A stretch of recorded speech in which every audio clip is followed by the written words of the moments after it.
किसी गांव में एक साधारण सा लड़का रहता था। नाम था अर्जुन। वो चालाक, बुद्धिमान और मेहनती था, लेकिन उसे ये भ्रम था कि दुनिया में सफलता सिर्फ चतुराई और चालाकी से मिलती है। उसे कर्म के सिद्धांत पर भरोसा नहीं था। वो सोचता था जो जैसा चाहे कर ले, आखिर में जीत तो चालाक आदमी की ही होती है। ये कहानी अर्जुन के जीवन की है, जो ये सीखता है कि जैसा कर्म करोगे वैसा ही फल मिलेगा। अर्जुन एक गरीब परिवार से था। उसके पिता खेतों में मजदूरी करते थे और माँ घर का काम संभालती थी। अर्जुन को पढ़ाई में होशियार मानते हुए गांव वालों ने उसकी बहुत प्रशंसा की, लेकिन धीरे धीरे उसमें घमंड आ गया। वो सोचने लगा कि मेहनत करने वालों को सिर्फ पसीना मिलता है, जबकि चालाक लोग ऊपर पहुंच जाते हैं। गांव के स्कूल से पढ़कर अर्जुन शहर चला गया और एक कॉलेज में दाखिला ले लिया। कॉलेज में अर्जुन ने पढ़ाई तो की, लेकिन साथ ही एक आदत बना ली, शॉर्टकट्स की। वो दूसरों की नोटबुक चुरा कर पढ़ लेता, परीक्षा में नकल करता और दूसरों के प्रोजेक्ट अपने नाम पर जमा कर देता। जल्दी ही वो टॉप करने लगा और उसे एक नामी कंपनी में नौकरी मिल गई। उसका विश्वास और गहरा हो गया। कर्म की बातें सिर्फ किताबों में अच्छी लगती हैं, असली दुनिया तो दिमाग और चालाकी से चलती है। कंपनी में अर्जुन ने अपनी चतुराई से खूब तरक्की की। वो दूसरों की मेहनत को अपना बना लेता, बॉस की चापलूसी करता और अपने फायदे के लिए किसी को भी गिराने से नहीं हिचकता। लोग उससे डरते थे, पर सम्मान नहीं करते थे।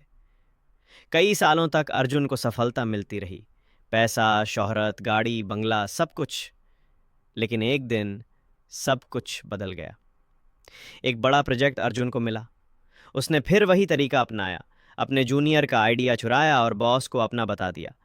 लेकिन इस बार उस जूनियर ने चुप रहने की बजाय सबूत इकट्ठे कर लिए, मेल, रिकॉर्डिंग और दस्तावेज। ये सब कंपनी के हेड ऑफिस तक पहुंचा और अर्जुन की पोल खुल गई। उसी दिन उसे नौकरी से निकाल दिया गया और उसके खिलाफ धोखाधड़ी का केस भी चलने लगा। अर्जुन अब सब कुछ हार चुका था। उसके तथाकथित दोस्त भी दूर हो गए। परिवार को भी समाज में शर्मिंदगी झेलनी पड़ी। वो अकेला, निराश और टूटा हुआ था। एक दिन वो अपने गांव लौटा और उस मंदिर गया जहां वो बचपन में खेला करता था। वहां एक बूढ़े बाबा मिले जो उसके बचपन के गुरु थे। अर्जुन रो पड़ा और बोला, बाबा, मैंने सब कुछ खो दिया, अब क्या करूं? बाबा मुस्कुराए और बोले, बेटा, जीवन में जो कर्म करेगा वही फल पाएगा। तुमने दूसरों को धोखा दिया, आज वही तुम्हारे साथ हुआ। लेकिन अभी भी देर नहीं हुई है। अगर सच्चे मन से कर्म करोगे तो जीवन फिर से संवर जाएगा। अर्जुन ने गुरु की बात मानी और गांव में ही एक छोटे स्कूल में बच्चों को पढ़ाना शुरू किया। अब वो मेहनत और ईमानदारी से जीने लगा। धीरे धीरे उसके प्रयासों से गांव के बच्चे शहर की प्रतियोगिताएं जीतने लगे। गांव का नाम रोशन हुआ। लोग अब अर्जुन को सम्मान से देखने लगे। उसके जीवन में फिर से शांति और संतोष आ गया।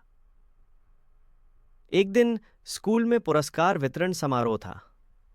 मंच पर अर्जुन खड़ा था और कहा, आज जो मैं हूं वो मेरे कर्मों का फल है, अच्छे और बुरे दोनों का। मैंने एक समय ऐसा भी देखा जब मुझे लगा कि सिर्फ चालाकी से जीवन जिया जा सकता है, पर आज मैं कह सकता हूं, जैसा कर्म करोगे वैसा ही फल मिलेगा।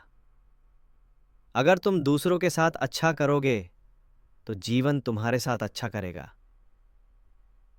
पूरा स्कूल तालियों से गूंज उठा। अर्जुन की आंखों में चमक थी, क्योंकि अब वो सच्चे अर्थों में सफल हो चुका था।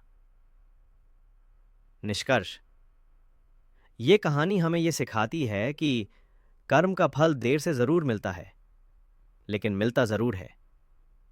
चालाकी और धोखे से भले कुछ समय तक सफलता मिल जाए, पर सच्ची और स्थायी सफलता वही पाता है जो ईमानदारी, मेहनत और सद्भावना से अपने कर्म करता है। ऐसी और भी मोटिवेशनल स्टोरी के लिए चैनल को सब्सक्राइब और वीडियो को लाइक करें।